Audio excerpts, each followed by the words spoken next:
बोले वृंदावन बिहारी लाल की जय, सदगुरुदेव भगवान की जय।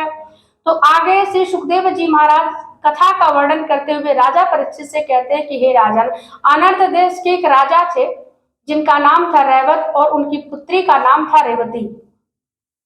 और रेवती जब विवाह के योग हो गई तो उनके पिता रैवत ने अपने पुत्री के लिए सुयोग वर ढूंढना प्रारंभ कर दिया, किंतु अपनी पुत्री के लिए योग वर नहीं मिला उनको। और जब योग वर उनको नहीं मिला तो रैवत महाराज ब्रह्मा जी के पास जाते हैं और ब्रह्मा जी से कहते हैं कि हे भगवान, हमारे पुत्री के लिए कोई योग वर आप बताइए। तब ब्रह्मा जी कहते हैं, हे रेवत, आप वसुदेव जी के बड़े पुत्र बलराम जी के साथ आप उनका अपने पुत्री का विवाह कर दीजिए, उनके योग वर है।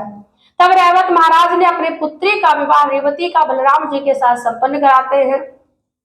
आगे कथा आती है कि जब पृथ्वी मैया ने तपस्या करके भगवान से वरदान प्राप्त किया था कि मुझे ऐसे पुत्र की प्राप्ति हो कि जब मैं चाहूं तब उसकी मृत्यु हो।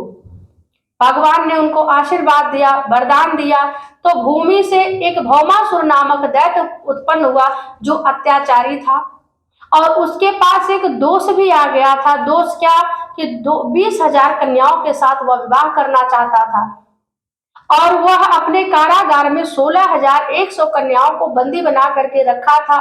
और भगवान श्री कृष्ण ने जब भौमासुर के नगर में प्रवेश किया, पहुंचे हैं, तो उस समय अकेले भगवान विष्णु नहीं गए हैं, भगवान कृष्ण अकेले नहीं गए हैं, कि उस समय अपनी पत्नी सत्यभामा को साथ लेकर के गए हैं, क्योंकि सत्यभामा ही पूर्व जन्म में पृथ्वी थी।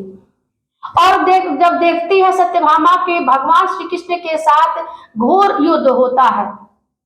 जब भगवान श्री कृष्ण का और भौमासुर का युद्ध हुआ तो सत्यभामा देखते देखते सत्यभामा के मुंह से निकल पड़ा कि प्रभु मार डालो, इसे मार डालो। और सत्यभामा के कहते ही भगवान श्री कृष्ण ने भौमासुर नामक दैत्य का वध किया। अब भगवान ने 16,100 कन्याओं को उसके कारागार के पास जाते हैं, भौमासुर के कारागार के पास जाते हैं। उन 16,100 कन्याओं को प्रभु ने मुक्त कराया।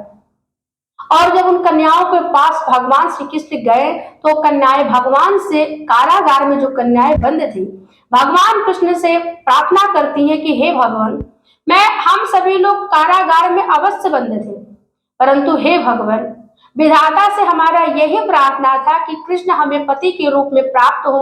और अब अगर आप मुझे अपनाओगे नहीं भगवान, तो मेरे पास कोई और ऑप्शन नहीं है, कोई और दूसरा रास्ता नहीं है, क्योंकि हे भगवान, हमारे माता पिता भी हमें अपनाने से इनकार करते हैं। क्यों? क्योंकि कहते हैं कि भौमासुर के साथ तुम इतने दिन तक थी कारागार में उसके, तो तू अपवित्र है। इसलिए हे भगवान, आप तो जानते हैं ना कि हम अपवित्र नहीं हैं। हे भगवान, यदि आप मुझे नहीं अपनाओगे तो हमारे पास दो ही रास्ता है, या तो हम गलत मार्ग पर चले जाएं और या फिर हम आत्महत्या कर ले। तो 16,100 कन्याओं की रक्षा के लिए भगवान श्री कृष्ण ने उन्हें स्वीकार किया और पालके में बिठाल करके द्वारिकापुरी में भेजा, जिसे कहा जाता है कि भगवान श्री कृष्ण का 16,100 रानियां इस प्रकार से हुई। भगवान श्री कृष्ण ने 16,100 रानियों को इस प्रकार से भगवान श्री कृष्ण ने स्वीकार किया और आगे भगवान